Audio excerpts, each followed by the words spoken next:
ಅಂತ ಅನಂತ ಪ್ರಣಾಮಗಳು.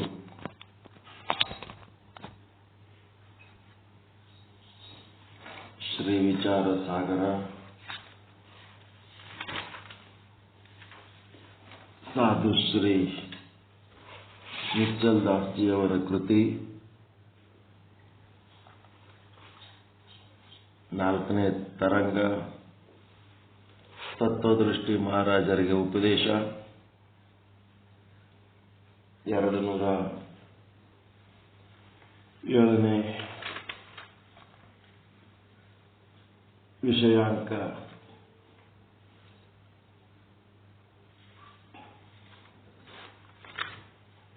ಏನದ 207ನೇ ವಿಷಯಾಂಕ ಅಂತಂದ್ರೆ, ನೇತ್ರೇಂದ್ರಿಯಕ್ಕೆ ಬ್ರಹ್ಮವು ವೇದ್ಯವಾಗುವುದಿಲ್ಲ ಅನ್ನುವ ಚರ್ಚೆ ಮಾಡ್ತಾ ಇದ್ದೇವೆ. ಈ ವಿಷಯವನ್ನು ಕುರಿತು ಪಂಚೇಂದ್ರಿಯಗಳಿಗೆ, ಪಂಚ ಜ್ಞಾನೇಂದ್ರಿಯಗಳಿಗೆ ಬ್ರಹ್ಮವು ವೇದ್ಯವಾಗುವುದಿಲ್ಲ, ಅವೇದ್ಯವಾಗಿದೆ ಅಂತ 117ನೇ ದೋಹಾ. 117ನೇ ದೋಹಾ ಹೇಳ್ರಿ. ಹೇಳಾಯ್ತಾ? ಮೊದಲೇ ಹೇಳ್ರಿ.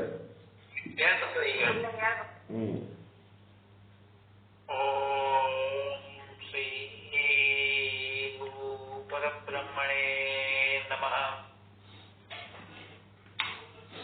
ವಿಚಾರ ಸಾಗರ ಗ್ರಂಥ 4ನೇ ತರಂಗ ದೋಹ 117.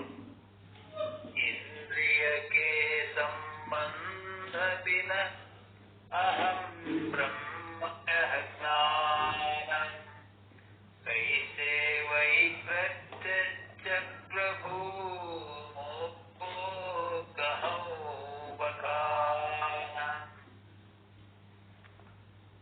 ಸಮರ್ಥನಾತ್ಮಯೇ ಗುರುದೇವ. ಇಂದ್ರಿಯಗಳ ಸಂಪರ್ಕ ಇಲ್ಲದೆ ನಾನು ಬ್ರಹ್ಮಸ್ವರೂಪದಲ್ಲಿದ್ದೇನೆ ಎಂಬ ಈ ಜ್ಞಾನದ ಪ್ರತ್ಯಕ್ಷವು ಹೇಗೆ ಆಗುತ್ತದೆ ಎಂಬುದನ್ನು ನನಗೆ ಸವಿಸ್ತಾರವಾಗಿ ಹೇಳಿರಿ ಅಂತ ಇದರ ಭಾವಾರ್ಥ ಬರುತ್ತದೆ.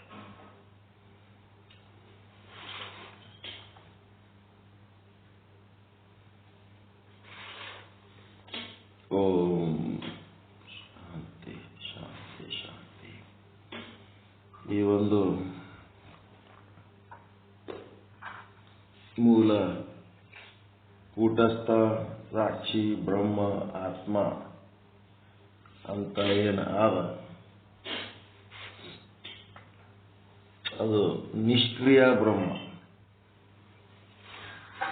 ಕೂಟಸ್ಥ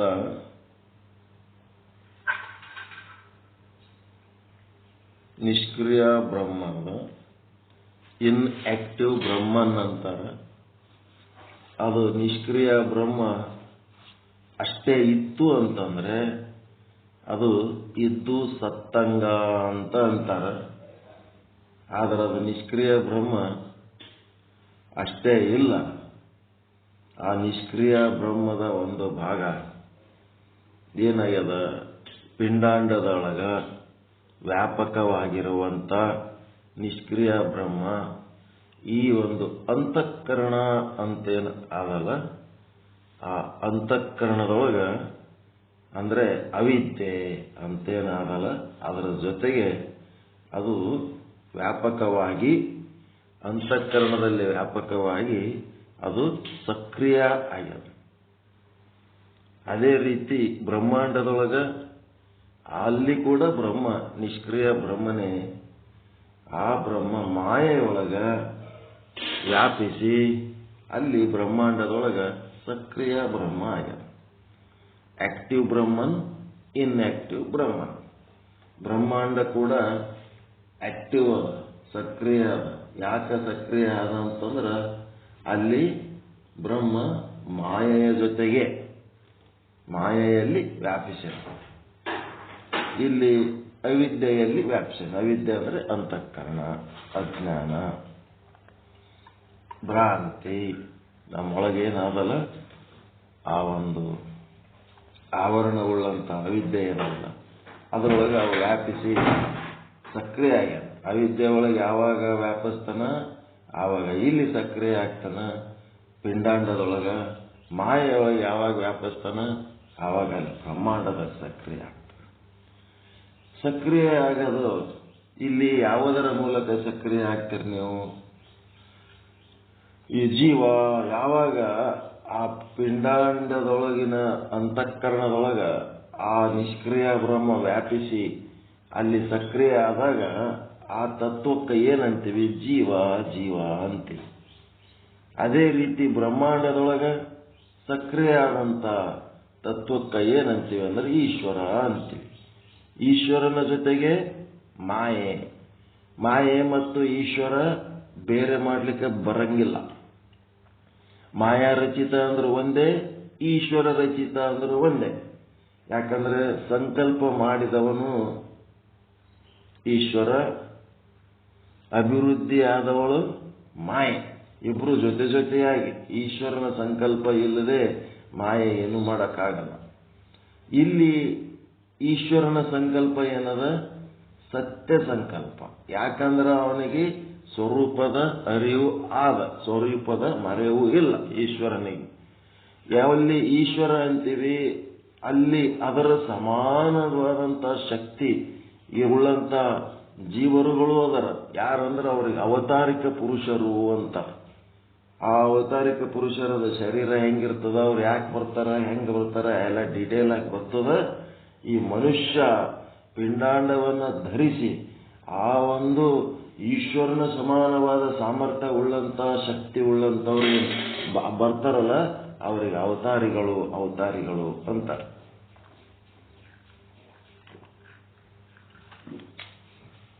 ದೇವತೆಗಳು ಕೂಡ ಅಂತಾರೆ, ಅವತಾರಿ ಪುರುಷರಿಗೆ ದೇವತೆಗಳು ಕೂಡ ಅಂತಾರೆ.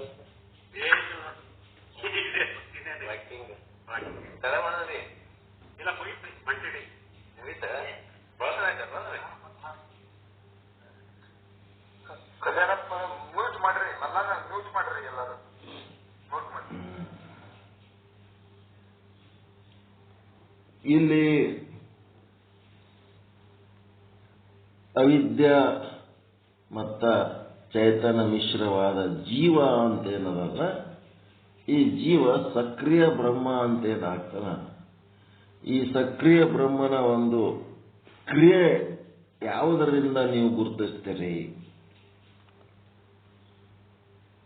ಒಂದು ಕಾಯ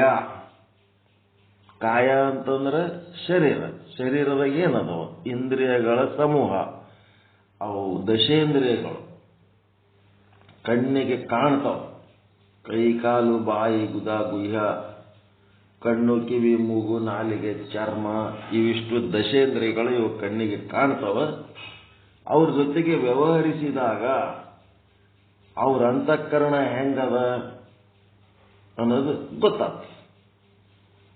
ನಾವು ನೀವು ಒಬ್ಬರು ಸಂಬಂಧ ಇರ್ಲಾರ್ದಾಗ ಎಲ್ಲೋ ದಿಕ್ಕಿಗೊಬ್ರು ಇದ್ದದ್ದಕ್ಕೆ ನಾವು ಬಹಳ ಚಲೋ ಇದೀವಿ. ನಾವೆಲ್ಲರೇ ಒಂದೇ ಊರಾಗ ಇದ್ದೇವು, ಒಂದೇ ಕಡೆ ಇದ್ದೇವು ಅಂತಂದ್ರ ನಿಮ್ಮ ಅಂತಃಕರಣ ಏನದ ಪೂರ ನಮಗ್ ಗೊತ್ತಾಗ್ತಿತ್ತು, ನಮ್ಮ ಅಂತಃಕರಣ ಹೆಂಗದತ್ತ ನಿಮಗ್ ಗೊತ್ತಾಗ್ತಿತ್ತು. ಒಬ್ರಿಗೊಬ್ರು ಹೊಂದಾಣಿಕೆ ಇರ್ಲಾರ್ದ ಗುದ್ದಾಡ್ತಿದ್ದೆವು, ಹೌದಿಲ್ಲ? ಒಬ್ರಿಗೊಬ್ರು ಏನು ವ್ಯವಹಾರ ಮಾಡ್ಲಿಕ್ಕೆ ಏನು ಚಾನ್ಸ್ ಇಲ್ಲ. ಎಲ್ಲರೂ ದೂರ ಅದೀವಿ, ಆರಾಮದೀವಿ. ಸಮೀಪ ಇದ್ದತ್ನಾಗ ಹೋರಾಟ ಚಾಲು ಆಗ್ತದಲ್ರಿ ಹೊಂದಿಕೆ ಮಾಡ್ಕೊಳಕ. ಒಬ್ಬರು ಹೊಂದಿಕೆ ಆಗ್ಬೇಕಂತಾರ ಆಗ್ಲಕ್ಕಾಗಲ್ಲ, ಒಬ್ರು ಹೊಂದಿಕೆ ಮಾಡ್ಬೇಕಂತಾರ ಮಾಡ್ಲಿಕ್ಕಾಗಲ್ಲ.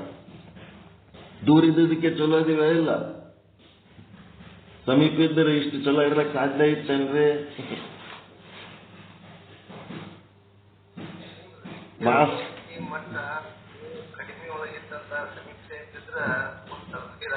ಬಹಳ ದೊಡ್ಡ ಮನಸ್ಸು ಬೇಕು. ಎಲ್ಲರೂ ಹೊಂದ್ಕೊಂಡು ಹೋಗ್ಬೇಕಾದ್ರ ಬಹಳ ದೊಡ್ಡ ಮನಸ್ಸು ಬೇಕು. ಆರಂಭ ಶೂರರು ಬಹಳ ಮಂದಿ ಬಹಳಷ್ಟು ಸಂಸ್ಥೆಗಳು ಕಟ್ಟ್ಯಾರ. ಏನಾಗ್ಯದ, ಮುಂದೆ ಬರ್ತಾ ಬರ್ತಾ ಸಂಸ್ಥೆಗಳೊಳಗೆ ಪಾರ್ಟಿ ಬಾಜಿಯಾಗಿ 1 ಹೋಗಿ 2 ಹೋಗಿ 4 ಹೋಗಿ 8 ಆಗ್ಯಾವ. ಇಲ್ಲಿ ನಾವು 1 ಹೋಗಿ 10 ಮಾಡಂಬರ್ರಿ ಅಂತಂದ್ರೆ ಯಾರಿಗೆ ಮಾಡ್ಲಿಕ್ಕೆ ಆಗ್ತಾ ಇಲ್ಲ. 1 ಚೆಕ್ಕೊಂಡು ಹೋಗಂತಾರೆ ಎಲ್ಲರೂ. ಕಲ್ಯಾಣಪ್ಪರಿಗೆ ಕೇಳ್ದಾಗಿಟ್ಟು ಕುಯ್ ಕುಯ್ ಅಂತಾರ. ಆಮೇಲೆ ಮತ್ತೆ ತಮ್ಮ ಲಿಂಕ್ ಎಲ್ಲೋ ತಾವೆಲ್ಲೋ ಪಾಠ ಮಾಡ್ಲಕ್ ಇನ್ನೊಂದು ಮಾಡ್ಲಕ್ ಮನಸ್ಸೇ ಇಲ್ಲ ಅವ್ರಿಗೆ. ಇದರಿಗೆ ಚೆಕ್ಕೊಂಡು ಹೋಗಮಂತಾರ ಅವ್ರು. ಹಿಂಗಿರ್ತಾವ. ಅದಕ್ಕೆ ಈ ಒಂದೇ ಸಾಕು ಎಲ್ಲಾನು ಇದರಾಗೆ ಬಗೆಹರಿಸೋಣ. ಯಾಕ ಬಹಳಷ್ಟು ಮಾಡಮ್ಮ ಅನ್ನೋದೇ ಒಂದು ಅಭಿಪ್ರಾಯ ಇರ್ತದೆ. ಯಾಕೆ ಹಿಂಗ ನಾವು ಒಳ್ಳೆ ಏಕತ್ವದಾಗ ಇದೀವಿ ಅಂತಂದ್ರ ದೂರ ದೂರ ಇದ್ದದ್ದಕ್ಕೆ ಸಮೀಪಿದ್ದೇವೆ ಅಂತಂದ್ರ ವ್ಯವಹಾರ ಮಾಡೋದು. ಈಗೇನಾಯ್ತಂದ್ರೆ ಕಾಯ ಮನಸ ಅಂದ್ರೆ ಒಳಗ ಅಂತಃಕರಣ, ಆಸಕ್ತಿ, ಮನ, ಬುದ್ಧಿ, ಚಿತ್ತ, ಅಹಂಕಾರ ಇವೆಲ್ಲ ಏನದವ. ನಿನ್ನೆ ರಾತ್ರಿ ಪಾಠದೊಳಗೆ ಹೇಳಿ ಅದು ವಿಡಿಯೋ ಹಾಕಿವಿ ಕೇಳ್ರಿ. ಅಹಂಕಾರ ಬೇರೆ, ಅಹಂ ಬೇರೆ.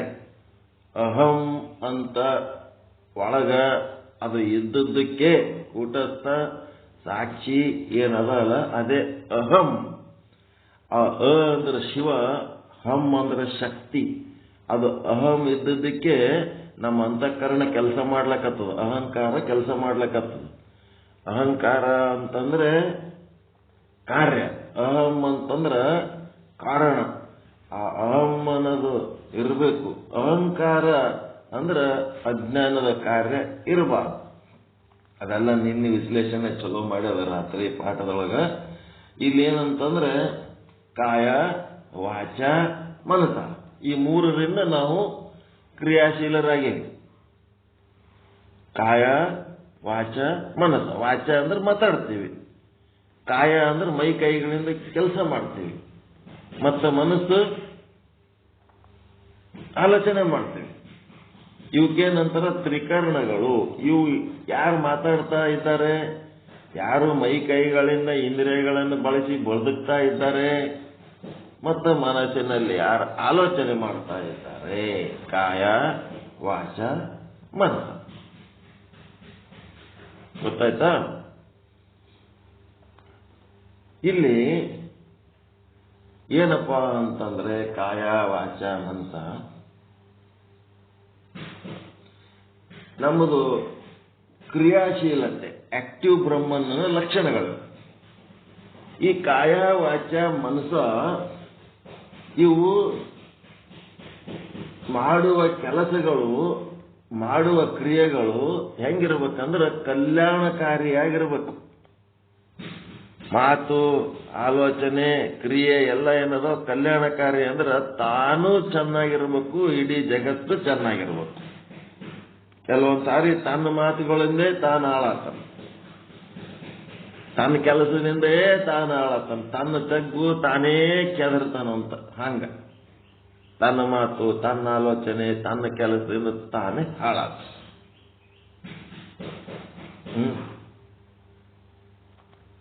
ಹಿಂಗಾಗಿ ಏನಾಗ್ತದ, ತಾನು ಕಲ್ಯಾಣಕಾರಿ ಇರಬೇಕು, ಮತ್ತು ಅವೇ ಮಾತಿನಿಂದ ಇನ್ನೊಬ್ಬರದನ್ನು ಹಾಳು ಮಾಡಂಥದ್ದು, ಅವೇ ಕೆಲಸಗಳು ಇನ್ನೊಬ್ಬರಿಗೆ ಹಾಳು ಮಾಡೋದು. ಅದಕ್ಕೇನಿರ್ಬೇಕಂದ್ರೆ ಅಂಥವು ಇರಬಾರ್ದು, ವಿಧ್ವಂಸಕ ಇರಬಾರ್ದು. ತನ್ನನ್ನ ಮತ್ತು ಇತರರನ್ನ ಆನಂದ ಪಡಿಸುವಂತ ಕೆಲಸ ಇರಬೇಕು. ಅದಕ್ಕೆ ಮಹಾತ್ಮರು ಏನ್ ಕೊಟ್ಟರು? ಕಾಯ. ಈಗ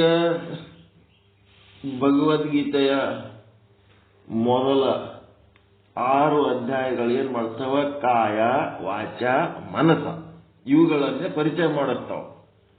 ಸಿದ್ಧಾಂತ ಶಿಖಾಮಣಿ ಶಟಸ್ಥಲದೊಳಗೆ ಸಹಿತ ಭಕ್ತ ಸ್ಥಳ, ಮಹೇಶ ಸ್ಥಳ ಅದರೊಳಗೇನವ? ಈ ಕಾಯ, ವಾಚ, ಮನಸ ಇವುಗಳನ್ನೇ ಆರಂಭದಲ್ಲಿ ತೋರಿಸಿಕೊಡ್ತಾವ. ಮುಂದೆ ಮಧ್ಯದ 6 ಸ್ಥಳಗಳು ಅಥವಾ ಮಧ್ಯದ 6 ಅಧ್ಯಾಯಗಳು, ಭಗವದ್ಗೀತೆ ಅಧ್ಯಾಯಗಳು, ಈ ಸಿದ್ಧಾಂತ ಶಿಖಾಮಣಿಯ ಮೊದಲ 2 ಭಕ್ತ ಸ್ಥಳ, ಮಹೇಶ ಸ್ಥಳ. ಮಧ್ಯದ 2 ಯಾವದವ? ಪ್ರಸಾದಿ ಸ್ಥಳ, ಪ್ರಾಣಲಿಂಗಿ ಸ್ಥಳ. ಅವು ಏನ್ ಮಾಡ್ತಾವ ಅಂದ್ರ ಅಂಟಿದ್ದಂಗದವು. ಅಂಟು ಯೋಗ ಅಂದ್ರ ಎರಡನ್ನ ಸೇರ್ಸೋದು ಅಷ್ಟೇ. ಏನ್ ಎರಡನ್ನ ಸೇರಿಸ್ಬೇಕು ಅದೇ ಕನ್ಫ್ಯೂಸ್ ಅದು. ಸೇರಿಸ್ಲಿಕ್ಕೇನು ಆತ್ಮವನ್ನ ಪರಮಾತ್ಮನಲ್ಲಿ ಬೆರೆಸಬೇಕು. ಅದನ್ನ ಆತ್ಮ ಪರಮಾತ್ಮ ಭಿನ್ನ ಅದನೇನ್ರಿ? ಪರಮಾತ್ಮ ಬಿಟ್ಟು ಆತ್ಮ ಅದ, ಆತ್ಮ ಬಿಟ್ಟು ಪರಮಾತ್ಮ ಅದ, ಅದು ಅಖಂಡನೇ ಅದ. ಬೆರೆಸ್ಬೇಕಾಗಿದ್ದು ಏನ್ ಬೆರೆಸ್ಬೇಕಂದ್ರ ಮೊದಲು 6 ಅಧ್ಯಾಯದಲ್ಲಿ ಕಾಯ ವಾಚ ಮನಸಗಳನ್ನ ಪರಿಚಯ ಮಾಡಿಕೊಂಡು ಮಧ್ಯದಲ್ಲಿ ಏನದ ಯೋಗ ಅಂತಂದ್ರೆ ಅದು ಅಂಟಿದ್ದಂಗ ಎರಡನ್ನ ಜಾಯಿನ್ ಮಾಡೋದು ಅಂತಾರ. ಅದು ಒಂದನೇದು ಗೊತ್ತಾಯ್ತು, ಕಾಯ ವಾಚ ಮನಸ ಮತ್ತು ಅವುಗಳ ಕ್ರಿಯೆಗಳು. ಅದು ಇನ್ನೊಂದನ್ನು ಏನು ಜಾಯಿನ್ ಮಾಡೋದು? ಈಗ ಒಂದು ಕಾಗದ ತುಕಡಿ ತಗೊಂಡ್ಕೆ ಒಂದೇ ಕಾಗದಕ್ಕೆ ಅಂಟು ಹಚ್ಚಿದ್ರೆ ಅದ್ರ ಜೊತೆಗೆ ಇನ್ನೊಂದೇನು ಹಚ್ಚಬೇಕನ್ನೋದು ಇರ್ತದ ಇಲ್ಲ? ಎರಡು ವಸ್ತುಗಳನ್ನು ಸೇರಿಸ್ಬೇಕಲ್ಲ.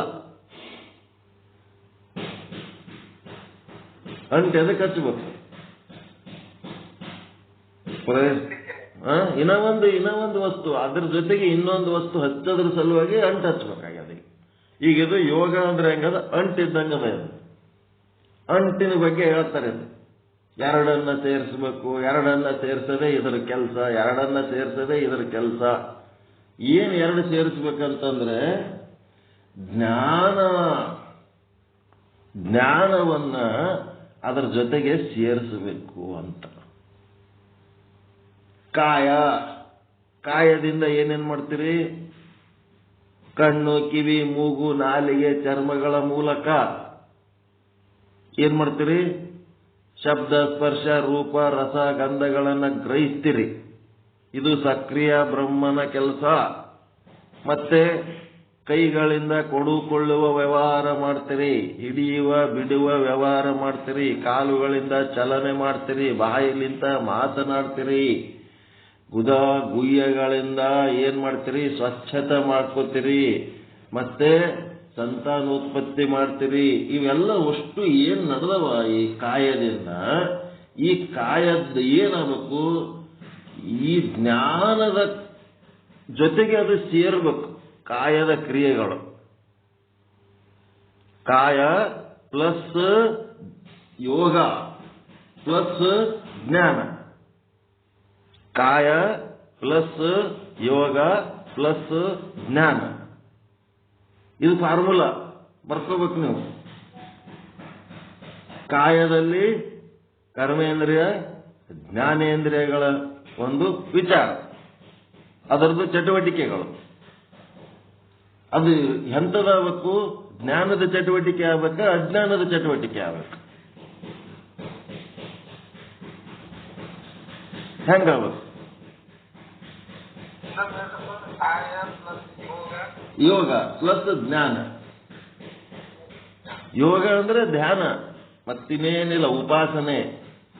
ಎರಡನ್ನ ಒಂದು ಮಾಡೋದು, ಏನ್ ಎರಡನ್ನು ಒಂದು ಮಾಡ್ಲಿಕ್ಕೀರಿ ಅಂದ್ರೆ ಕಾಯದ ಚಟುವಟಿಕೆಗಳು ಪ್ಲಸ್ ಜ್ಞಾನವನ್ನ ಒಂದು ಮಾಡ್ಲಿಕ್ಕತ್ತೀರಿ. ಯೋಗ ಅಂದ್ರೆ ಅಂಟು ಒಂದು ಮಾಡೋದು,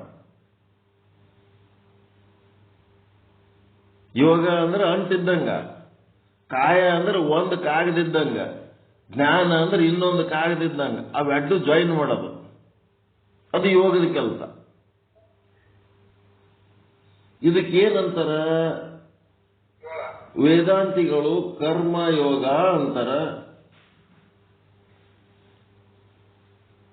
ಆಗಮಿಕರು ಕ್ರಿಯಾ ಯೋಗ ಅಂತಾರ,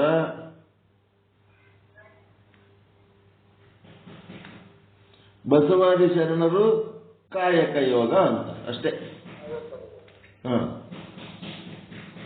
ಕಾಯಕ ಅಂದ್ರೆ ಶರೀರ, ಮತ್ತೇನಿಲ್ಲ. ಕಾಯ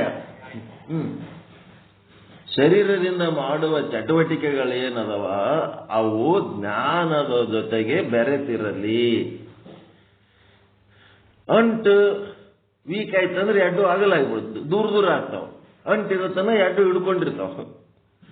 ಅದ್ರ ಮೇಲೆ ಲಿಂಗ, ಅಂಗದ ಮೇಲಿನ ಲಿಂಗ ಸರಿಬಾರದು ಅಂತಂದ್ರ ಅದು ಧ್ಯಾನ ಯೋಗ. ಲಿಂಗ ಅಂತಂದ್ರೆ ಜ್ಞಾನ, ಲಿಂಗ ಅಂದ್ರೆ ಅರಿವು, ಅಂಗ ಅಂತಂದ್ರೆ ಕಾಯ ಶರೀರ, ಪಂಚ ಜ್ಞಾನೇಂದ್ರಿಯಗಳು ಪಂಚ ಕರ್ಮೇಂದ್ರಿಯಗಳು.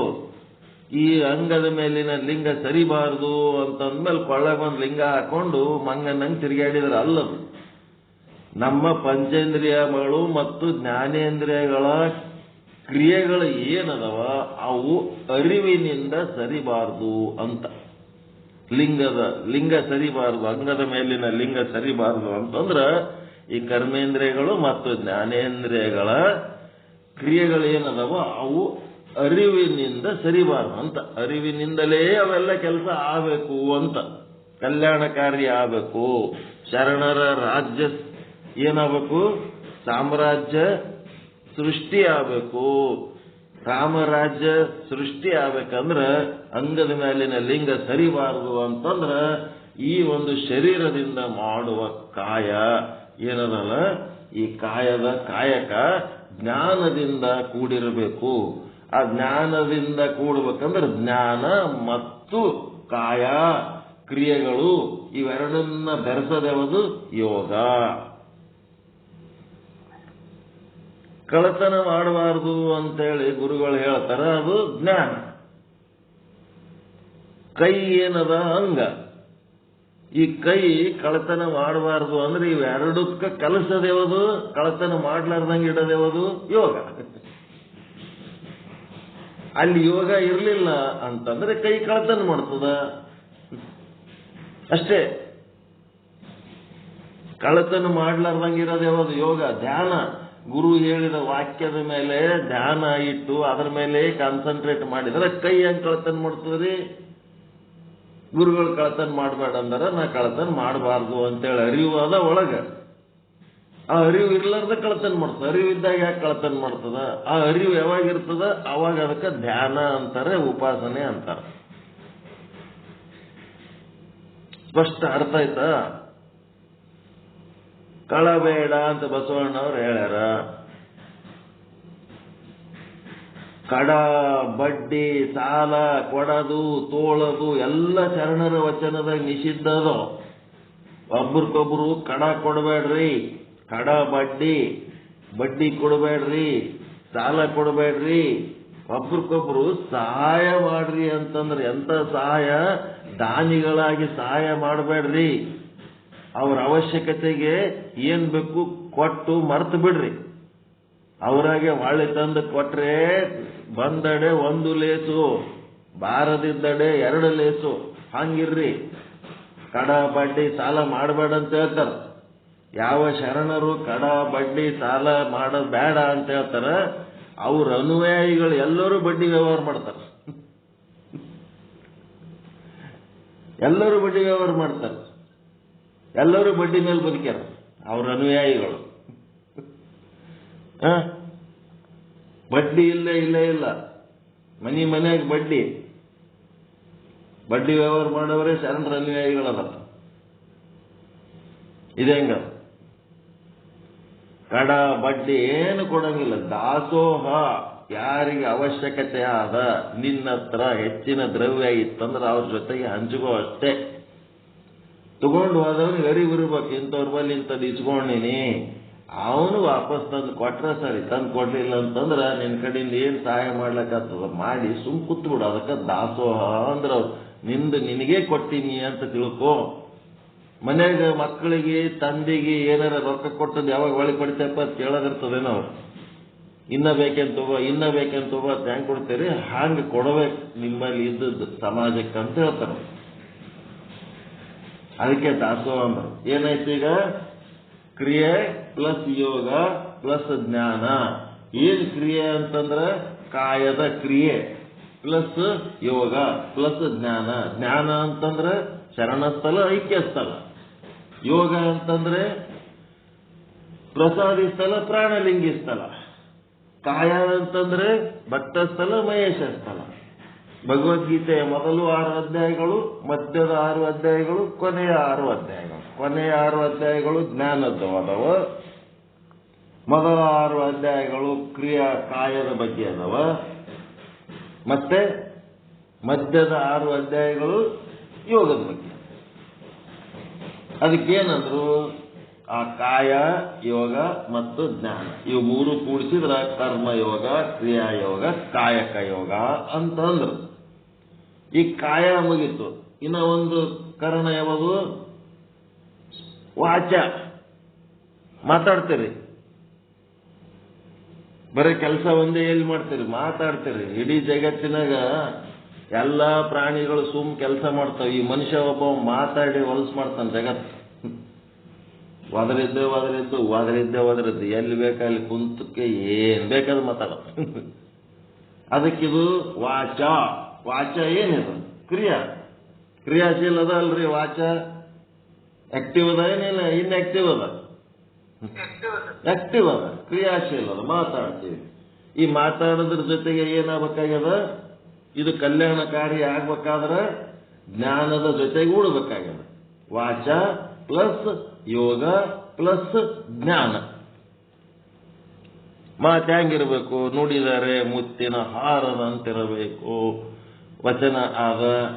ಮತ್ತೆ ಕರ್ಕಶವಾಗಿರಬಾರ್ದು, ಇನ್ನೊಬ್ಬರಿಗೆ ಹಿತವಾಗಿರಬೇಕು, ಇನ್ನೊಬ್ಬರಿಗೆ ಹಿಂಸೆ ಕೊಡಂಗಿರಬಾರ್ದು, ಇನ್ನೊಬ್ಬರಿಗೆ ದುಃಖ ಕೊಡಂಗಿರಬಾರ್ದು, ಚಾಡಿ ಹೇಳ್ಬಾರ್ದು, ಹಿಂದೊಂದು ಇರಬಾರ್ದು, ಮುಂದೊಂದು ಇರಬಾರ್ದು. ಇವೆಲ್ಲನೂ ಮಾತು ಹೆಂಗಿರ್ಬೇಕನ್ನೋದೆಲ್ಲ ಗೊತ್ತು. ಜ್ಞಾನ ಒಂದು ಕಡೆ ಆಗ್ಯದ, ವಾಚ ಒಂದು ಕಡೆ ಆಗ್ಯದ. ಜ್ಞಾನ ಇಲ್ಲೇನು ಆದ, ಮಾತು ಹೆಂಗ ಆಡ್ಬೇಕಂತ ಗೊತ್ತದ. ಮತ್ತ ವಾಚ ಅಂತಂದ್ರ ಮಾತನ್ನು ಆಡ್ಲಕತ್ತೀರಿ, ಹೆಂಗ ಆಡ್ಬೇಕಂತ ಗೊತ್ತಿದ್ದದ್ದು ಜ್ಞಾನ, ಹೆಂಗ ಆಡಬೇಕು ಅಂತ ಗೊತ್ತಿದ್ದದ್ದು ಜ್ಞಾನ. ಮಾತನಾಡೋದು ಕ್ರಿಯೆ, ಅವೆರಡು ಕಲಿಸ್ಬೇಕಲ್ಲ. ಜ್ಞಾನ ಪ್ಲಸ್ ವಾಚ, ವಾಚಿಕ ಚಟುವಟಿಕೆಗಳು ಎರಡು ಕಲಿಸೋದಕ್ಕೆ ಏನಂತಾರ? ಯೋಗ ಅಂತಾರ. ಹೌದಾ ಇಲ್ಲ?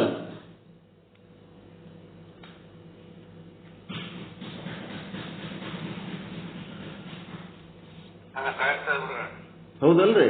ಮಾತು ಒಂದ್ ಕಡೆ ಆಗ್ಯಾವ, ಮಾತು ಹೆಂಗ ಆಡ್ಬೇಕನ್ನೋದು ಜ್ಞಾನ ಒಂದು ಕಡೆ ಆಗ್ಯದ. ಅವೆರಡು ಕಲಿಸಿ ಯೋಗ ಇಲ್ಲ. ಅಂಟು ಬರ್ಬೇಕಲ್ಲ, ಅಂಟು ಅದೇ ಯೋಗ.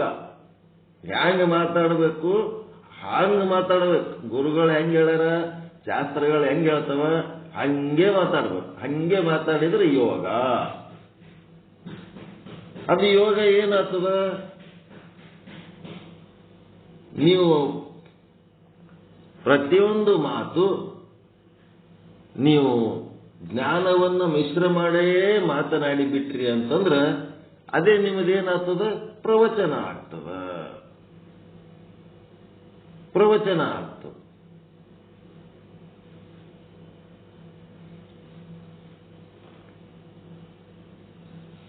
ಮಾತು ಬರೀ ಮಾತಾಗಬಾರ್ದು, ಮಾತುಗಳೆಲ್ಲ ಪ್ರವಚನ ಆಗ್ಬೇಕು, ಅಮೃತವಾಣಿ ಆಗ್ಬೇಕು. ಮಾತಾಡಿದ್ದೆಲ್ಲ ಅಮೃತವಾಣಿ ಆಗ್ಬೇಕು, ಪ್ರವಚನ ಆಗ್ಬೇಕು, ಆಶೀರ್ವಚನ ಆಗ್ಬೇಕು, ಲೋಕ ಕಲ್ಯಾಣಕ್ಕಾಗಿ ಆಶೀರ್ವಚನ ಆಗ್ಬೇಕು. ಇದೆಲ್ಲ ಏನದ? ಹೆಂಗ್ ಮಾತಾಡ್ಬೇಕಂತ ಗೊತ್ತದ? ಒಂದ್ ಕಡೆ ಆಗ್ಯದ, ಇನ್ನೊಂದ್ ಕಡೆ ಮಾತಾಡೋದದ. ಮಾತಾಡ್ಲಕತ್ತೀವಿ. ಏನ್ ಮಾತಾಡ್ಬೇಕು, ಹೆಂಗ್ ಮಾತಾಡ್ಬೇಕು, ಯಾವಾಗ ಮಾತಾಡ್ಬೇಕು, ಏಟ್ ಮಾತಾಡ್ಬೇಕು ಎಲ್ಲನೂ ಗೊತ್ತದ. ಆದರೆ ಅದು ಗೊತ್ತಿದ್ದುದ್ರ ಸಂಗಟ ಜ್ಞಾನದ ಜೊತೆಗೆ ನಮ್ಮ ಮಾತು ಯೋಗ ಇಲ್ಲ. ಆ ಯೋಗ ಆಯ್ತು ಅಂದ್ರೆ ಅವಾಗ ಅದು ಪ್ರವಚನ ಆಗ್ತದ, ಸಿದ್ಧಾಂತ ಆಗ್ತದ, ಆಶೀರ್ವಚನ ಆಗ್ತದ, ಅಮೃತವಾಣಿ ಆಗ್ತದ. ಬಹಳ ಮುಖ್ಯ.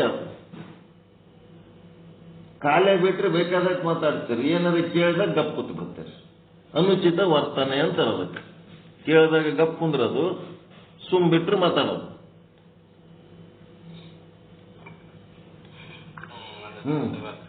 ಅನುಚಿತ ವರ್ತನೆಗಳವು. ಅದರಿಂದ ಏನು ನಿಮಗ ಉಪಯೋಗ ಇಲ್ಲ, ಇನ್ನೊಬ್ಬರಿಗೆ ಉಪಯೋಗ ಇಲ್ಲ. ಏನಾರ ಕೇಳಿದತ್ನ ಗಪ್ ಕೂತ್ಬಿಡೋದು, ಇಲ್ಲ ಬಟನ್ ಹೊತ್ಕೊಂಡ್ಕೆ ಲೆಫ್ಟಾಗಿ ಹೋಗ್ಬಿಡೋದು. ನಮ್ಗೆ ಗಟ್ಟು ಬಿದ್ದಾನವ, ಸುಮ್ ನಮ್ಮ ಪಾಡಿಗೆ ನಾವು ಕೂತೀವಿ, ನಮ್ಗೆ ಗಟ್ಟು ಬಿದ್ದ ಬಂದು ಅಂತ ಏನ್ ಹೇಳೋದ ಹೇಳೋದ್ ಬಿಟ್ಕೆ ನಮ್ಗೆ ಯಾರು, ನಾವು ಸುಮ್ ಕೇಳಕ್ ಬಂದೇವಿ. ಮುಂದೇನದ? ವಾಚಿಕ, ಮಾತನಾಡ್ತೀರಿ. ಆ ಜ್ಞಾನಕ್ಕ ನಾವು ಆಡೋ ಮಾತಿಗೆ ದೂರ. ಯಾಕಂದ್ರೆ ಯೋಗ ಇಲ್ಲದಕ್ಕ. ಮುಂಜಾನೆ ಪ್ರವಚನ ಮಾಡಕ್ ಇದೊಂದು ದೊಡ್ಡ ನಾಟಕ, ಯೋಗಿಗಳ ಹಾಗೆ ನಾಟಕ. ಇದು ಬಿಟ್ಟು ಹೊರಗೆ ವಾದೇವ ಅಂದ್ರೆ ಮತ್ತೆ ಚಾಲು. ನಮ್ಮ ನೈಜ ಬದುಕು ಹೆಂಗದ ಹೆಂಗದೀವಿ ಹಂಗೆ. ವಾಚ, ಯೋಗ ವಾಚ ಪ್ಲಸ್ ಯೋಗ ಪ್ಲಸ್ ಜ್ಞಾನ ಈಸ್ ಈಕ್ವಲ್ ಟು ಪ್ರವಚನ. ಪ್ರವಚನ, ಅಮೃತವಾಣಿ, ಆಶೀರ್ವಚನ ಇವೆಲ್ಲ ಯಾಕಾತವ? ಜ್ಞಾನದ ಜೊತೆಗೆ ಆಡಿದ ಮಾತಿದ್ರೆ ಆತವ. ಜ್ಞಾನದ ಜೊತೆಗೆ ಅಲ್ಲಿ ಯೋಗನೇ ಆಗಿಲ್ಲ ಅಂತಂದ್ರೆ ಅವು ಒಣ ಮಾತು, ಕೆಲಸಕ್ಕೆ ಬರಲಾರದ ಮಾತು, ಒಣ ಹರಟೆ ಅಂತ ಇರಬೇಕಷ್ಟೇ.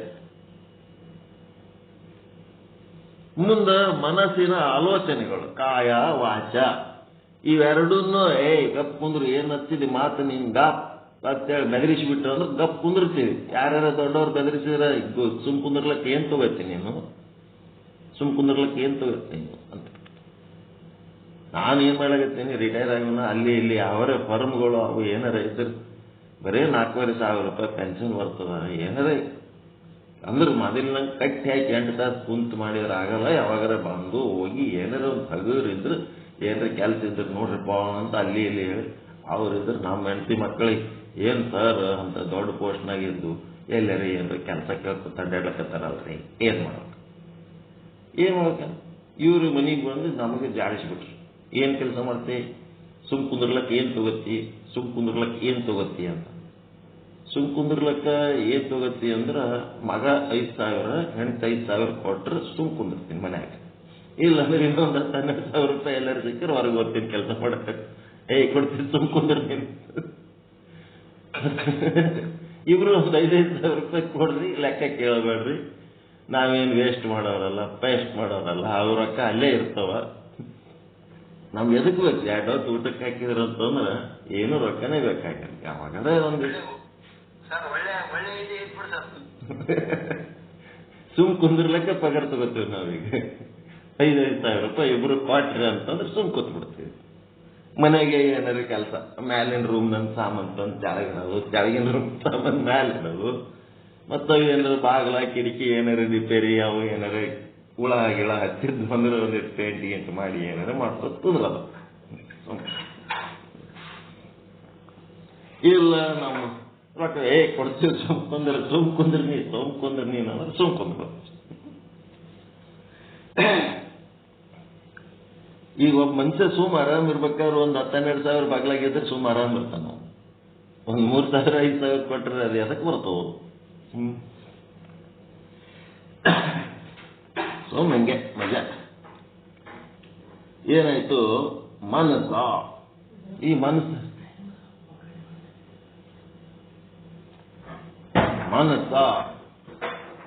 ಅಂದ್ರೆ ಮನಸ್ಸೇನ್ ಮಾಡ್ತದ? ಸುಮ್ ಇರಂಗಿಲ್ಲ. ಸಂಕಲ್ಪ ವಿಕಲ್ಪ ಸಂಕಲ್ಪ ವಿಕಲ್ಪ. ಮನಸ್ಸಿನ ಅಧೀನ, ಮನಸ್ಸು ಯಾರ ಅಧೀನದಾಗ ಅದ?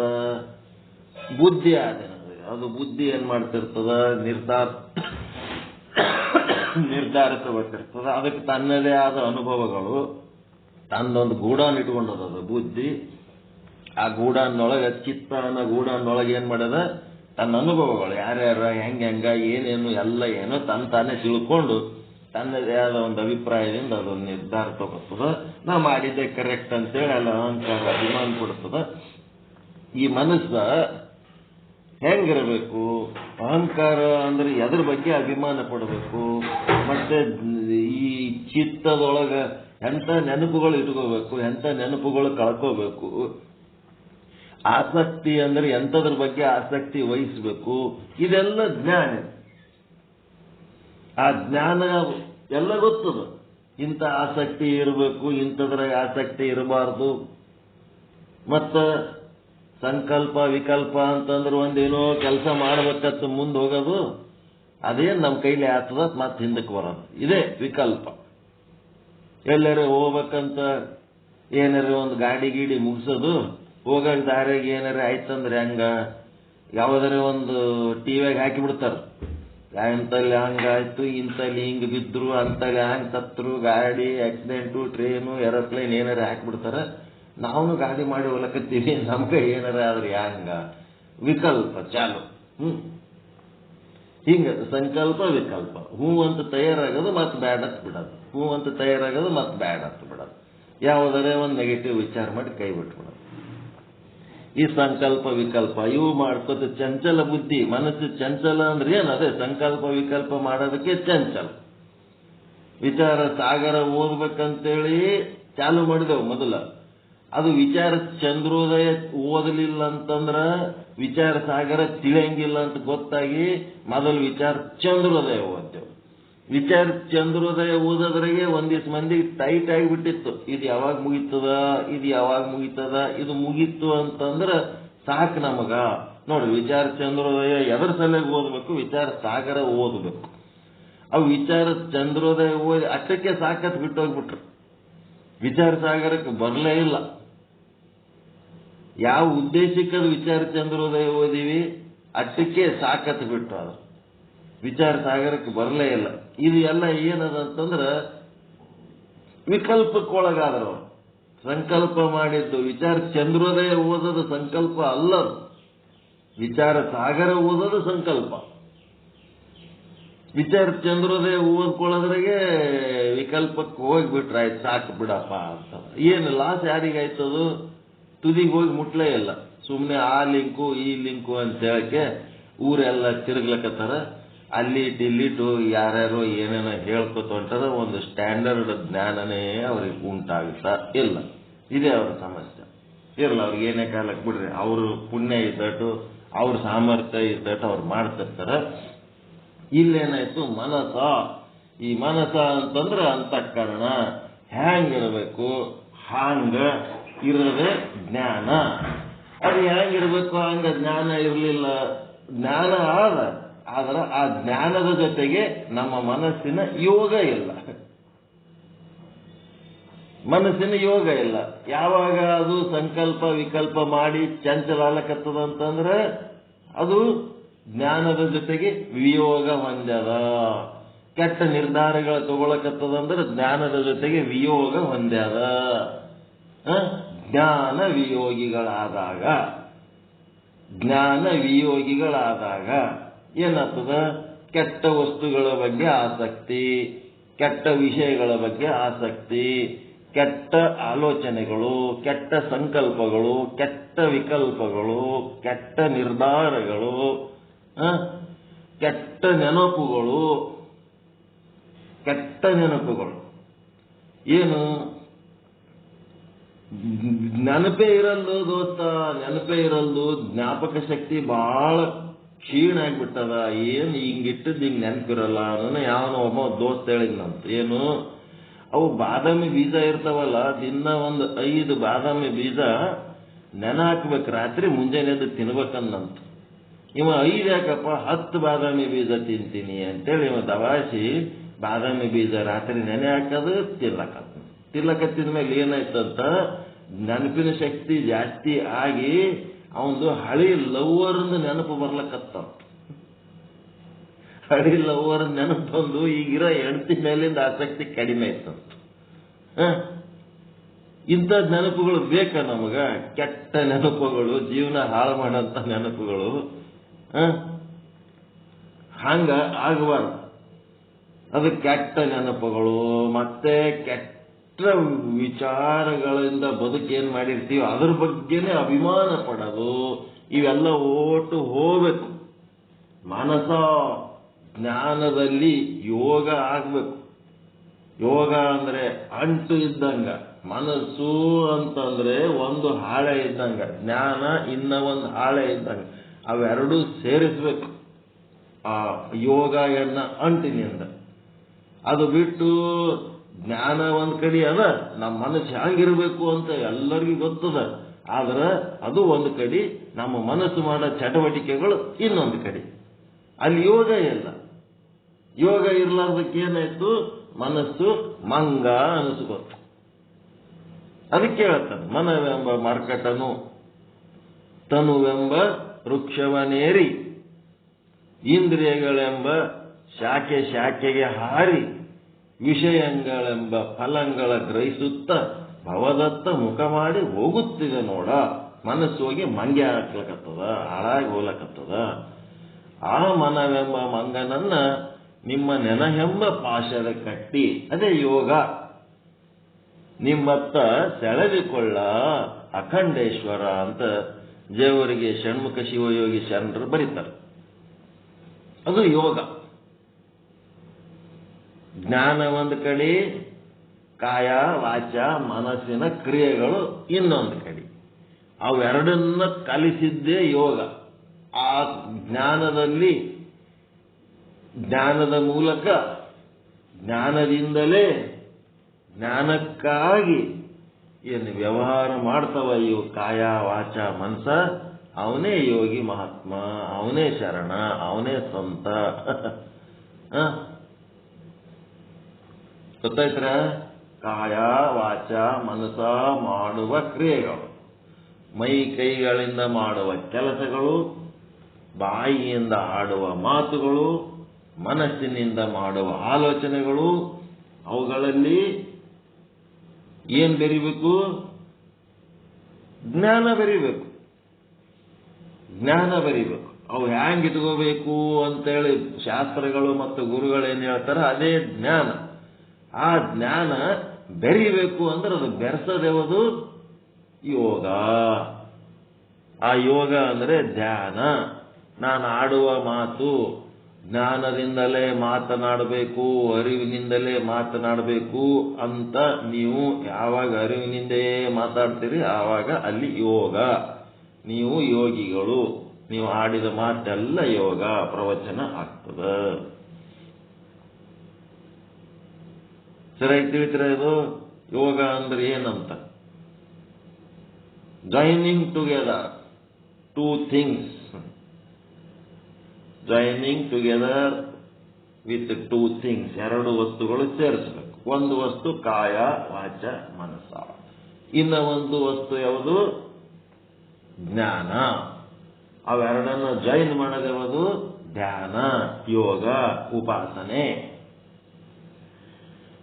ಯಾವಾಗ ನಾವು ಎದ್ದೋ ಮಾತಾಡ್ಲಕತ್ತೀವಿ, ಏನ್ ಬೇಕಾದೆ ಕೆಲಸ ಮಾಡ್ಲಕತ್ತೀವಿ, ಏನ್ ಬೇಕಾದೆ ಆಲೋಚನೆ ಮಾಡ್ಲಕತ್ತೀವಿ ಅಂದ್ರೆ ಜ್ಞಾನದಿಂದ ವಿಯೋಗವಾದ ಸ್ಥಿತಿ ಅದು. ನಾವು ಜ್ಞಾನದ್ದೇ ಕೆಲಸ ಮಾಡ್ಲಕತ್ತೀವಿ, ಜ್ಞಾನದ್ದೇ ಮಾತಾಡ್ಲಕತ್ತೀವಿ, ಜ್ಞಾನದ್ದೇ ಆಲೋಚನೆ ಮಾಡ್ಲಕತ್ತೀವಿ ಅಂತಂದ್ರೆ ಅದು ಜ್ಞಾನದಲ್ಲಿ ಯೋಗವಾದ ಸ್ಥಿತಿ. ಅದಕ್ಕೆ ಸಿದ್ದೇಶ್ವರ ಸ್ವಾಮಿಗಳು ಬಿಜಾಪುರದೊಳಗೆ ಜ್ಞಾನ ಯೋಗ ಆಶ್ರಮ ಅಂತಿಟ್ಟರು. ಆಶ್ರಮ ಕಾಯ ವಾಚ ಮನಸಗಳು ಜ್ಞಾನದಲ್ಲಿ ಯೋಗವಾಯಿತು ಅಂದ್ರೆ ಅದೇ ಅವ ಎಲ್ಲಿರ್ತಾನ ಅದೇ ಜಾಗನೇ ಅವನ ಆಶ್ರಮ. ಅವನೇ ಯೋಗಿ, ಅವನೇ ಮಹಾತ್ಮ, ಅವನೇ ಸಂತ, ಅವನೇ ಶರಣ. ಸ್ಪಷ್ಟ ಗೊತ್ತಾಯ್ತ್ರ? ಯೋಗದ ಕೆಲಸ ಏನು? ಎರಡನ್ನ ಸೇರಿಸುವುದು. ಯೋಗ ಅಂದ್ರೆ what is yoga? Join together, ಎರಡನ್ನ ಸೇರಿಸೋದು. ಏನ್ ಎರಡೆರಡು ಸೇರಿಸ್ತೀರಿ? ನಿಮ್ಮ ಭಾಷೆಯಲ್ಲಿ ಹೇಳಿ. ಮೈ ಕೈಗಳಿಂದ ಮಾಡುವ ಕ್ರಿಯೆಗಳನ್ನ ಅದರ ಜೊತೆಗೆ ಸೇರಿಸಬೇಕು, ಜ್ಞಾನದ ಜೊತೆಗೆ ಸೇರಿಸಬೇಕು. ಆ ಎರಡನ್ನ ಸೇರಿಸೋದೆ ಜ್ಞಾನ ಯೋಗ, ಕ್ರಿಯಾ ಯೋಗ ಮತ್ತೆ ಧ್ಯಾನ ಯೋಗ ಅಂತೇನಂತಾರಲ್ಲ, ಎಲ್ಲ ಸೇರಿಸೋದೆ. ಮತ್ತಿನ್ನ ಏನು? ಆಡುವ ಮಾತುಗಳು ಮತ್ತು ಅದ್ರ ಜೊತೆಗೆ ಇನ್ನ ಒಂದು ಏನ್ ಸೇರಿಸ್ತೀರಿ?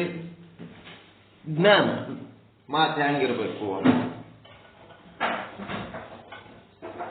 ಸರಿನಾ?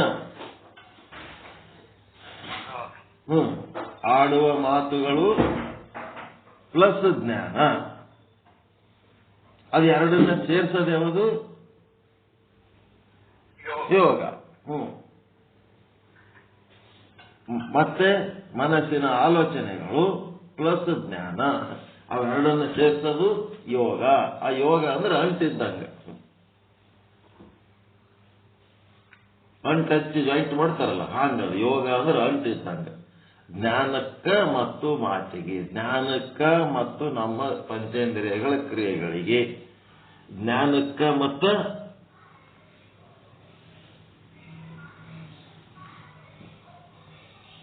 ಜ್ಞಾನೇಂದ್ರಿಯ ಕರ್ಮೇಂದ್ರಿಯಗಳ ಕ್ರಿಯೆಗಳಿಗೆ. ಕಾಯ ಪ್ಲಸ್ ಜ್ಞಾನ, ಕಾಯಿಕ ಚಟುವಟಿಕೆಗಳು ಪ್ಲಸ್ ಜ್ಞಾನ, ವಾಚಿಕ ಚಟುವಟಿಕೆಗಳು ಪ್ಲಸ್ ಜ್ಞಾನ, ಮಾನಸಿಕ ಚಟುವಟಿಕೆಗಳು ಅಂದ್ರೆ ಆಲೋಚನೆಗಳು ಪ್ಲಸ್ ಜ್ಞಾನ. ಇವೆರಡನ್ನ ಕಲಿಸೋದೆ ಯೋಗ. ಇವಾಗ ಧ್ಯಾನ ಇರ್ಬೇಕು. ಆಡ ಮಾತಿನ ಮೇಲೆ ಧ್ಯಾನದಿಂದ ಮಾತಾಡಬೇಕು. ಆಲೋಚನೆ ಮಾಡುವಾಗ ಧ್ಯಾನದಿಂದಲೇ ಆಲೋಚನೆ ಮಾಡಬೇಕು. ಜ್ಞಾನದ ಜೊತೆಗೆ ಅಂಟುಕೊಂಡೇ ಆಲೋಚನೆ ಮಾಡಬೇಕು. ಜ್ಞಾನದ ಜೊತೆಗೆ ಅಂಟುಕೊಂಡೇ ಮಾತಾಡಬೇಕು. ಜ್ಞಾನದ ಜೊತೆಗೆ ಅಂಟುಕೊಂಡೇ ವಿಚಾರ ಮಾಡಬೇಕು. ಜ್ಞಾನದ ಜೊತೆಗೆ ಅಂಟುಕೊಂಡೇ ಈ ಇಂದ್ರಿಯ ವ್ಯವಹಾರಗಳು ಮಾಡಬೇಕು. ಜ್ಞಾನದ ಜೊತೆಗೆ ಅಂಟುಕೊಂಡೇ ಮಾತಾಡಬೇಕು. ಅದೇ ಯೋಗ. ಕಾಯ ವಾಚ ಮನಸ 3 ನೆನಪಿಟ್ಟುಕೋರಿ. ಕಾಯದಿಂದ ಮೈ ಕೈಗಳನ್ನು ಬಳಸಿ ಇಂದ್ರಿಯ ವ್ಯವಹಾರಗಳು ಮಾಡ್ತೀವಿ. ವಾಚ ಅಂದ್ರೆ ನಾಲಿಗೆಗಳನ್ನು ಬಾಯಿಗಳನ್ನು ಬಳಸಿ ಮಾತಾಡ್ತೀವಿ. ಮನಸ ಅಂತಂದ್ರೆ ಅಂತಃಕರಣದೊಳಗೆ ಆಲೋಚನೆಗಳು ಮಾಡ್ತೀವಿ.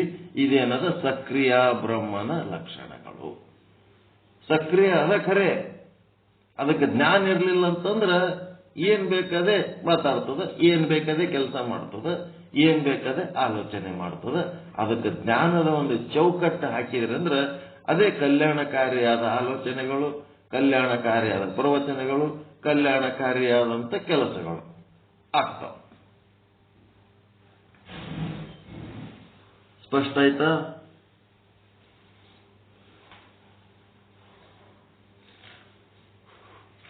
ಇಂಪಾರ್ಟೆಂಟ್ ಅದಲ್ರಿ ಇವತ್ತು ಹೇಳಿದ್ದು.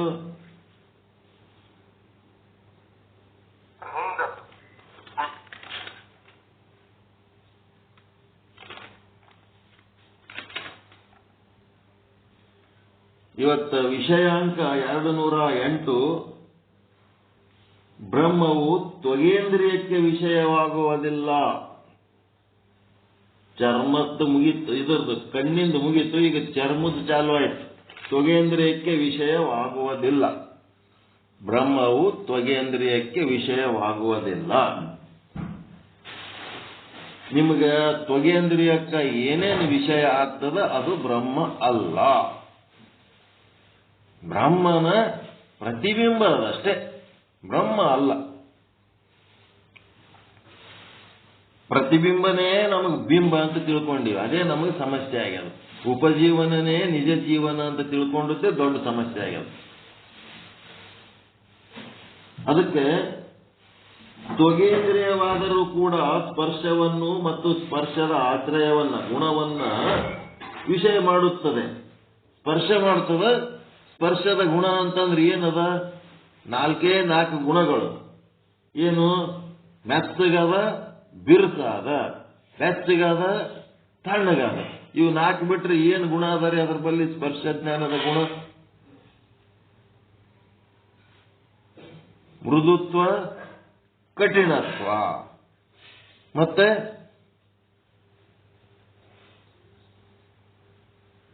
ಉಷ್ಣ, ಶೀತ. ಇಷ್ಟೇ ಅದ ಇದಕ್ಕೆ. ಸ್ಪರ್ಶ ಪ್ಲಸ್ ಸ್ಪರ್ಶದ ಗುಣ. ತ್ವಗೇಂದ್ರಿಯವಾದರೂ ಕೂಡ ಸ್ಪರ್ಶವನ್ನು ಮತ್ತು ಸ್ಪರ್ಶದ ಆಶ್ರಯವನ್ನ ಅಂತಂದ್ರೆ ಗುಣವನ್ನ ವಿಷಯ ಮಾಡುತ್ತದೆ. ಬ್ರಹ್ಮವು ಸ್ಪರ್ಶದ ಆಶ್ರಯವೂ ಅಲ್ಲ.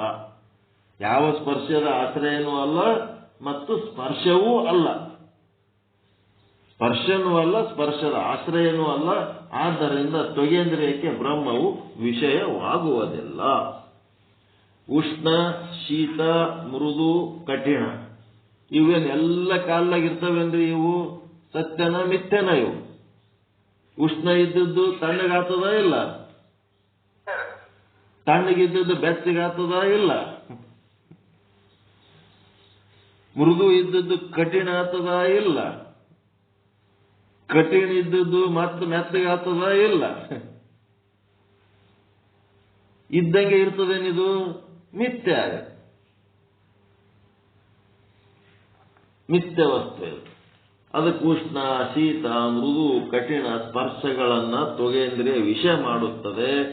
ಆದರೆ ಬ್ರಹ್ಮ ಅವ ಉಷ್ಣನೂ ಇಲ್ಲ, ಶೀತನೂ ಇಲ್ಲ, ಕಠಿಣನೂ ಇಲ್ಲ, ಮೃದುನೂ ಇಲ್ಲ. ಬ್ರಹ್ಮದಲ್ಲಿ ಈ ಸ್ಪರ್ಶನೂ ಇಲ್ಲ. ಅವನಿಗೆ ಕೈಲಿಂತ ಮುಟ್ಟಿ ತಿಳ್ಕೊತೀವಿ ಅಂತಂದ್ರೆ ಇಲ್ಲ. ಅವನು ಬೆಚ್ಚಗೂ ಇಲ್ಲ, ತಣ್ಣಗೂ ಇಲ್ಲ, ಬಿರುಸೂ ಇಲ್ಲ, ಮೆತ್ತಗೂ ಇಲ್ಲ. ಈಗ ಇದ್ದುದಕ್ಕೆ ಏನಾಯ್ತು? ಬ್ರಹ್ಮವು ಸ್ಪರ್ಶದ ಆಶ್ರಯ ಅಲ್ಲ. ಬ್ರಹ್ಮಕ್ಕ ಸ್ಪರ್ಶದ ಆಶ್ರಯ ಇಲ್ಲ. ಹೀಗಾಗಿ ಮತ್ತು ಅದು ಸ್ಪರ್ಶವೂ ಅಲ್ಲ. ಅದು ಬ್ರಹ್ಮಜ್ಞಾನದಲ್ಲಿ ನಾವು ಹೋಗಿ ಏನಾರ ಮುಟ್ಟಿ ತಿಳ್ಕೊತೀವಿ ಅಂತೇಳಿ ಯಾವುದರೇ ಒಂದು ಮೂರ್ತಿ ಮುಟ್ಟಿ ಯಾವುದರೇ ಒಂದು ಪಂಚಾಭಿಷೇಕ ಏನ್ ಮಾಡ್ತೀರ, ರುದ್ರಾಭಿಷೇಕ ಮಾಡಿ ನಾವು ದೇವರ ಪೂಜೆ ಮಾಡಿದೆವು, ದೇವರಿಗೆ ರುದ್ರಾಭಿಷೇಕ ಮಾಡಿದೆವು, ನೀವು ಮುಟ್ಟಿದ್ದು ಅದು ಬ್ರಹ್ಮ ಅಲ್ಲ. ಅದಕ್ಕೆ ಸ್ಪರ್ಶವೂ ಅಲ್ಲ. ಬ್ರಹ್ಮವನ್ನ ಮುಟ್ಟಿ ನೋಡಿ ತಿಳಿಯಲಿಕ್ಕೆ ಆಗುವುದಿಲ್ಲ. ಬ್ರಹ್ಮವನ್ನ ಮುಟ್ಟಿ ನೋಡಿ ತಿಳಿಲಿಕ್ಕೆ ಆಗಂಗಿಲ್ಲ. No, you cannot understand by touching anything. You can't understand the Brahman. ಬ್ರಹ್ಮನನ್ನ ತಿಳ್ಕೊಳ್ಳಿಕ್ಕೆ ಆಗಂಗಿಲ್ಲ. ಮತ್ತೆ ವಿಷಯಾಂಕ 209 ಏನದ? ಬ್ರಹ್ಮವು ರಸನ, ಗ್ರಾಣ, ಶ್ರೋತ್ರೇಂದ್ರಿಯ, ಕಿವಿ ಮತ್ತೆ ಮೂಗು ಮತ್ತು ನಾಲಿಗೆಗಳಿಗೆ ವಿಷಯವಾಗುವುದಿಲ್ಲ. ಏನದು? ರಸನೇಂದ್ರಿಯದಿಂದ ರಸನ ಜ್ಞಾನವು, ಗ್ರಾಣೇಂದ್ರಿಯದಿಂದ ಗ್ರಾಣದ ಜ್ಞಾನವು, ಗಂಧದ ಜ್ಞಾನ ಮತ್ತು ಶ್ರೋತ್ರೇಂದ್ರಿಯದಿಂದ ಶಬ್ದದ ಜ್ಞಾನ ಇವೆಲ್ಲ ಆಗ್ತಾವ ಖರೆ. ಆದ್ರೆ ಬ್ರಹ್ಮನಲ್ಲಿ ರಸ ಇಲ್ಲ. ಅವೇನು ಸ್ವೀಟ್ ಅದನ, ಖಾರ ಅದನ, ಹುಳಿ ಅದನ, ಏನು ಕಹಿ ಅದನ, ಏನದನ ಬ್ರಹ್ಮನಲ್ಲಿ ಯಾವ ರೀತಿಯ ರುಚಿಗಳು ಇಲ್ಲ. ಅದಕ್ಕೆ ನಾಲಿಗೆಯಿಂದ ಅದನ್ನು ಅನುಭವಿಸ್ಬೇಕಂದ್ರೆ ಅವನಲ್ಲಿ ಅಂಥವು ಯಾವ ರುಚಿಗಳು ಇಲ್ಲ. ಮತ್ತ ಬ್ರಹ್ಮ ಏನು ಸುಗಂಧದನ, ದುರ್ಗಂಧದನ?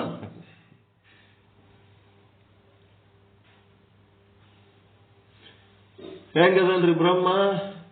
ಅವನಲ್ಲಿ ಯಾವ ಗಂಧನೂ ಇಲ್ಲ, ದುರ್ಗಂಧನೂ ಇಲ್ಲ, ಸುಗಂಧನೂ ಇಲ್ಲ. ಅವೆರಡನ್ನ ಮೀರಿದವನದನ ಅವನು.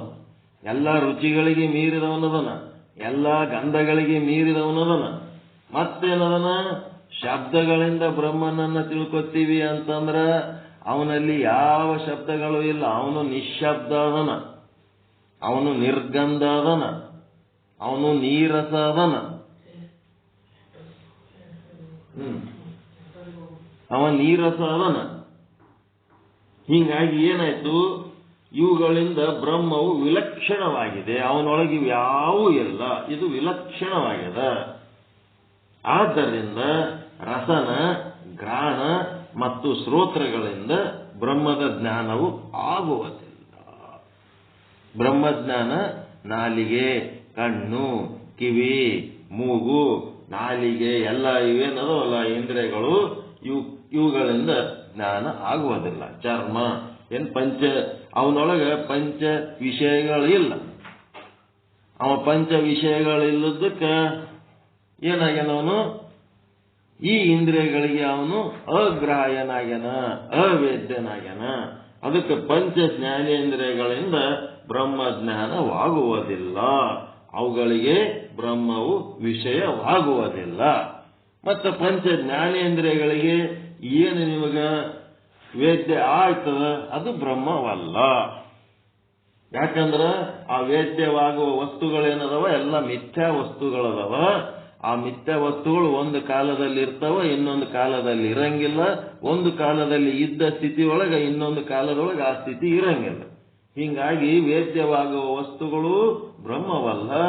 ಮತ್ತೆ ಬ್ರಹ್ಮವು ಪಂಚ ಜ್ಞಾನೇಂದ್ರಿಯಗಳಿಗೆ ವೇದ್ಯವಾಗುವುದಿಲ್ಲ. ಆ ವೇದ್ಯವಾಗುವ ವಸ್ತುಗಳ ಹಿಂದೆ ಬ್ರಹ್ಮದನ್, ಅದ್ರ ಹಿಂದದನ್ ಬ್ರಹ್ಮ. ಆ ವಸ್ತುಗಳೇ ಬ್ರಹ್ಮಗಳಲ್ಲ ಅಂತೇಳಿ ಈ ರೀತಿ ತಿಳ್ಕೊಂಡು ನಾವೇನ್ ಮಾಡಬೇಕು? ಇವತ್ತ ನಿರ್ಣಯ ಏನು? ಬ್ರಹ್ಮ ನಮ್ಮ ಪಂಚೇಂದ್ರಿಯಗಳಿಗೆ ಅವೇದ್ಯ ಅಂತ. ಜ್ಞಾನ ಅವೇದ್ಯ. ಅದಕ್ಕೆ ಇದರ ಮುಂದಿನ ಭಾಗ ನಾಳೆ ಪಂಚ ಜ್ಞಾನೇಂದ್ರಿಯಗಳ ವೇದ್ಯವಾಗುವುದಿಲ್ಲ ಅಂತಂದ್ಮೇಲೆ ಮುಂದೆ ಕರ್ಮೇಂದ್ರಿಯಗಳಿಗೆ ಕರ್ಕೊಂಡು ಹೋಗ್ತಾರೆ. ಕರ್ಮೇಂದ್ರಿಯಗಳಿಗೆ ವೇದ್ಯ ಆಗ್ತಾನ ಇಲ್ಲ ಅಂತ ಹೇಳಿ ಮುಂದಿನ ನಾಳಿನ ವಿಚಾರ ನೋಡೋಣ ಅಂತ ಹೇಳುವ ಮೂಲಕ ಇವತ್ತಿನ ಈ ಒಂದು ಚಿಂತನವನ್ನ ನಿಮ್ಮೆಲ್ಲರ ಪಾದಗಳಿಗೆ ಅರ್ಪಿಸ್ತಿದ್ದೇನೆ. ಎಲ್ಲರಿಗೂ ಒಳಿತಾಗಲಿ, ಎಲ್ಲರಿಗೂ ಶುಭವಾಗಲಿ. ಜೈ ಶುದ್ಧ ಬ್ರಹ್ಮ, ಜೈ ಜೈ ಶುದ್ಧ ಬ್ರಹ್ಮ. ಓಂ ಶಾಂತಿ ಶಾಂತಿ ಶಾಂತಿ. ಪರಮಾನಂದ ಪ್ರಾಪ್ತಿ ಭವ, ಸರ್ವ ದುಃಖ ನಿವೃತ್ತಿ ಭವ, ಇಷ್ಟಾರ್ಥ ಸಿದ್ಧಿರಸ್ತು. ಯಶಸ್ವಿ ಭವ, ಯಶಸ್ವಿ ಭವ. ಎಲ್ಲರಿಗೂ ಶರಣು ಶರಣಾರ್ಥಿಗಳು. ಎಲ್ಲರಿಗೂ ಶರಣು ಶರಣ. ಶ್ರೋತ್ರಿಯ ಬ್ರಹ್ಮನಿಷ್ಠ ಪರಮ ಪೂಜ್ಯ ಶರಣಬಸವ ಸ್ವಾಮೀಜಿಗಳು ತತ್ವ ವಿಚಾರವನ್ನ ಇಲ್ಲಿ ತನಕ ತಿಳಿಸುತ್ತಾರೆ. ಅವರಿಗೆ ಹೃದಯಪೂರ್ವಕವಾದ ಧನ್ಯವಾದಗಳು. ಈಗ ಮಂಗಲ ಕೊಟ್ರೆಯ ಮಠ ಇವರ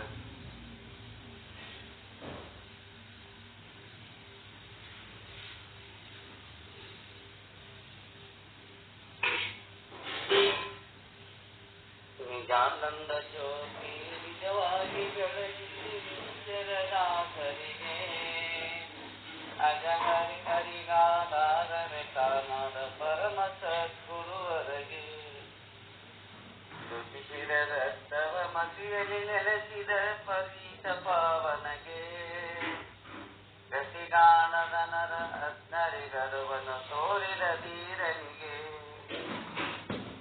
ಲೋಕಿಗಳನ್ನು ಕಟುವಾಗಿ ಟೀಕಿಸಿದವನು ಗೋವಿಗೆ ದರ್ಶನದ ಸಾರವ ಬೀಗಿದ ಶುಕ್ತಿ ಪ್ರಕಾಶನಿಗೆ ಅಸ್ತಿತ್ವಗಲದ ಮತ್ತೊಂದಲ್ಲದ ತತ್ವವ ತಿಳಿಸಿದವಗೆ ಪ್ರಭಾಕರ ಕೃತಿಯನ್ನು ರಚಿಸಿದ ಪರತರ ಪಂಡಿತಗೆ ಜ್ಞಾನ ಸಾಗರ ಕರುಣಿಸಿ ಪರಿಭವ ಬಾಧೆಯ ಕೆಡಿಸಿದವಗೆ ಅಚಲಾದ್ವಯ ನಿಜ ನಿರುಪಮಗೆ ಗುಣ ಪರಮಾಮಸಾರರಿಗೆ ಪರಮದಯಾನಿಧಿದಾದು ಗುರುವಿನ ಬೋಧಾಮೃತ ಸುತಗೆ ವರ ಪ್ರಣವಾತ್ಮಕ ನಿಗಮಾತೀತಗೆ ನಿಶ್ಚಲದಾಸರಿಗೆ ಜಲದಾಸರ ಕೃತಿಯನ್ನು ಅರಿವಿದ ಗುರು ಶಿವಾನಂದರಿಗೆ ನಿಶ್ಚಿಂತವಾಗಿ ನಿಜವನ್ನು ವಂದಿದ ಗುರುನಾಥ ನಿಮ್ಮಡಿಗೆ ನಿಜಾನಂದ ಜ್ಯೋತಿ ನಿಜವಾಗಿ ಬೆಳಗಿರಿ ನಿಶ್ಚಲದಾಸರಿಗೆ ಅಜಹರಿ ಹರಿಗಾದಾರವೆ ತಾನಾದ ಪರಮ ಸದ್ಗುರುವರೆಗೆ ಪರಮ ಸದ್ಗುರುವರೆಗೆ ಓಂ ಚೈತನ್ಯಂ ಶಾಶ್ವತಂ ಶಾಂತಂ ವ್ಯೋಮಾತೀತಂ ನಿರಂಜನಂ ನಾದಬಿಂದು ಕಲಾತೀತಂ ತಸ್ಮೈ ಶ್ರೀ ಗುರುವೇ ನಮಃ. ಸ್ಥಾವರಂ ಜಂಗಮಂ ಚೈವ ತಥಾ ಚೈವ ಚರಾಚರಂ ಪ್ರಾಣಾಪ್ತಂ ಮೇನ ಜಗತ್ಸರ್ವಂ ತಸ್ಮೈ ಶ್ರೀ ಗುರುವೇ ನಮಃ. ಜ್ಞಾನಶಕ್ತಿ ಸಮಾರೂಢ ತತ್ವಮಾಲಾ ವಿಭೂಷಿತಂ ಭಕ್ತಿ ಮುಕ್ತಿ ಪ್ರದಾತಾಯ ತಸ್ಮೈ ಶ್ರೀ ಗುರುವೇ ನಮಃ. ಅನೇಕ ಜನ್ಮ ಸಂಪ್ರಾಪ್ತಂ ಸರ್ವಕರ್ಮ ವಿದಾಯಿನೇ ಸ್ವಾಜ್ಞಾನ ಪ್ರಭಾವೇನ ತಸ್ಮೈ ಶ್ರೀ ಗುರುವೇ ನಮಃ. ನ ಗುರೋರಧಿಕಂ ತತ್ವಂ ನ ಗುರೋರಧಿಕಂ ತಪಃ ತತ್ವಂ ಜ್ಞಾನಾತ್ ಪರಂ ನಾಸ್ತಿ ತಸ್ಮೈ ಶ್ರೀ ಗುರುವೇ ನಮಃ. ಮನ್ನಾಥ ಶ್ರೀ ಜಗನ್ನಾಥೋ ಮದ್ಗುರು ಶ್ರೀ ಗುರುವೇ ನಮಃ. ಮಮಾತ್ಮ ಸರ್ವಭೂತಾತ್ಮ ತಸ್ಮೈ ಶ್ರೀ ಗುರುವೇ ನಮಃ. ಧ್ಯಾನಮೂಲಂ ಗುರುಮೂರ್ತೆ ಪೂಜಾಮೂಲಂ ಗುರುಪಾದಂ ಮಂತ್ರಮೂಲಂ ಗುರುವಾಕ್ಯಂ ಮೋಕ್ಷಮಂಗಲಂ ಗುರುಕೃಪಃ. ಗುರುರಾಜರಾಶ್ಚ ಗುರು ಪರಮದೈವತಂ ಗುರು ಪರತರಂ ನಾಸ್ತಿ ತಸ್ಮೈ ಶ್ರೀ ಗುರುವೇ ನಮಃ. ಓಂ ಸಹನಾ ಭವತು ಸಹನೌ ಭುನಕ್ತು ಸಹ ವೀರಂ ಕರವಾವಹೈ ತೇಜಸ್ವಿನಾವಧೀತಮಸ್ತು ಮಾ ವಿದ್ವಿಷಾವಹೈ. ಓಂ ಶಾಂತಿ ಶಾಂತಿ ಶಾಂತಿ. ಓಂ ಪೂರ್ಣಮದಃ ಪೂರ್ಣಮಿದಂ ಪೂರ್ಣಾತ್ ಪೂರ್ಣಮುದಚ್ಯತೆ ಪೂರ್ಣಸ್ಯ ಪೂರ್ಣಮಾದಾಯ ಪೂರ್ಣಮೇವಾವಶಿಷ್ಯತೆ. ಓಂ ಶಾಂತಿ ಶಾಂತಿ ಶಾಂತಿ. ಪರಮಾನಂದ ಪ್ರಾಪ್ತಿ ಭವ ಸರ್ವದುಃಖ ನಿವೃತ್ತಿ ಭವ ಇಷ್ಟಾರ್ಥ ಸಿದ್ಧಿರಸ್ತೋ ಯಶಸ್ವಿ ಭವ ಯಶಸ್ವಿ ಭವ ಯಶಸ್ವಿ ಭವ. ಓಂ ಶಾಂತಿ ಶಾಂತಿ ಶಾಂತಿ. ಜೈ ಶುದ್ಧ ಬ್ರಹ್ಮ ಜೈ ಜೈ ಶುದ್ಧ ಬ್ರಹ್ಮ ಜೈ ಜೈ ಶುದ್ಧ ಬ್ರಹ್ಮ ಜೈ ಜೈ ಶುದ್ಧ ಬ್ರಹ್ಮ ಜೈ ಜೈ ಶುದ್ಧ ಬ್ರಹ್ಮ. ಎಲ್ಲ ಮಹಾತ್ಮರಿಗೂ ಶರಣು ಶರಣಾರ್ಥಿಗಳು. ಎಲ್ಲ ಮಹಾತ್ಮರಿಗೆ ಶರಣು ಶರಣಾರ್ಥಿ. ಎಲ್ಲರಿಗೂ ಶರಣ ಶರಣಾರ್ಥಿ.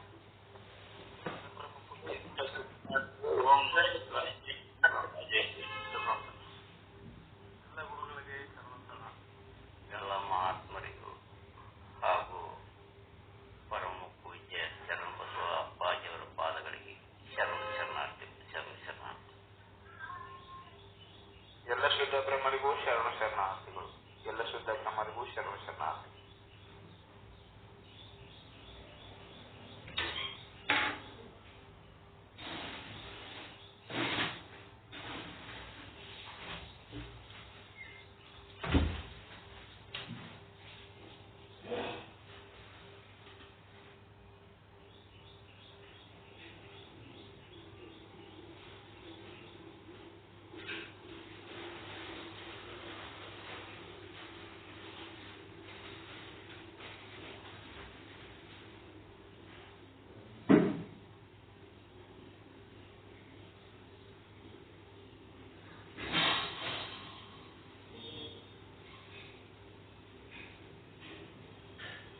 ಎಲ್ಲ ಶುದ್ಧಾತ್ಮರಿಗೆ ಶರಣಾರ್ಥಿಗಳು.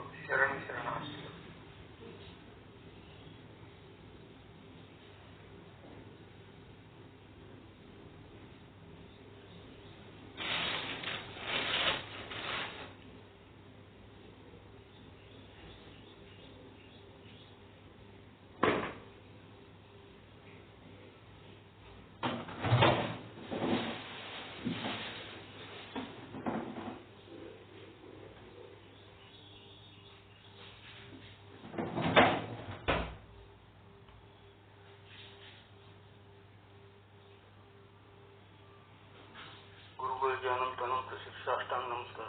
ಪೂಜ್ಯ ಗುರುಗಳ ಪಾದಾರವಿಂದಗಳಿಗೆ ಅನಂತ ಶಿಕ್ಷಾಷ್ಟಾಂಗ ನಮಸ್ಕಾರ. ಎಲ್ಲ ಮಹತ್ವರಿಗೆ ಅನಂತ ನಮಸ್ಕಾರ.